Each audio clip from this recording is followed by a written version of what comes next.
Discover 125 CC.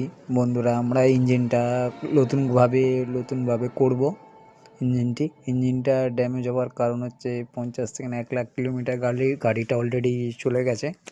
তো আমরা নতুন করে ইঞ্জিনটাকে খুলে ভালোভাবে খুলবো। কাল সকালে খুলবো ইঞ্জিনটা, খুলে ভালোভাবে পরিষ্কার করে ইঞ্জিনে যা যা পার্টস আছে খারাপ আছে সেইগুলো নতুনভাবে আমরা রিপেয়ারিং করবো ইঞ্জিনটাকে, যাতে কাস্টমার ভালো সার্ভিসিং পায় এবং ইঞ্জিনটা ভালোভাবে চলে।